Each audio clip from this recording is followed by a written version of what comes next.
খুব সাবধান। হ্যাঁ, আস্তে ধীরে ধীরে যাই, খুব সাবধানে। আচ্ছা আচ্ছা, ওকে ওকে ওকে। এদিকে দর্শক বন্ধু দেখতে পাচ্ছেন গাছটি অনেক পুরনো গাছ বলে আমার কাছে মনে হচ্ছে যে এখানে কিছু থাকতে পারে। হ্যাঁ, আপনি ভয় পাবেন না, ভয় পাবেন না, আপনি আচ্ছা। আপনি একটু সাবধানে দাঁড়ান, সাবধানে দাঁড়ান। আচ্ছা, আচ্ছা। আপনার যদি ভয় লাগে আপনি পিছনে দাঁড়াতে পারেন, কোনো প্রবলেম নেই। তার ভয় পাবেন না।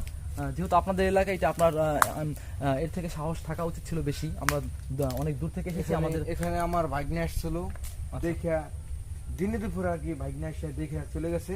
তার আজকে 5-6 দিন ধরে জ্বর। তিনি মনে করবেন যে মৃত্যুর সাথে পাঞ্জা লড়ছে। আল্লাহ পাক জানে তিনি বাঁচবেন নাকি।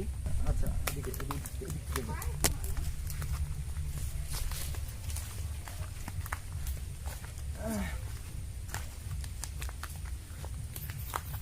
দর্শকবৃন্দ, মানে গাছটি যে কোনো সাইড থেকে দেখি না কেন আমার কাছে মনে হচ্ছে এখানকার মুরব্বীরা বলেছেন গাছটির বয়স প্রায় 500 বছর, কিন্তু আমার কাছে মনে হচ্ছে 500-ও অধিক, অনেক বেশি হতে পারে। তার কারণ আপনারা নিজেই বিচার করুন, আপনারা দেখলেই বুঝতে পারবেন যে গাছটি 500 বছরের বেশি কি না কম বছর বয়স। আচ্ছা, সামনের দিকে এসে গাছটি সম্পূর্ণ দেখাও।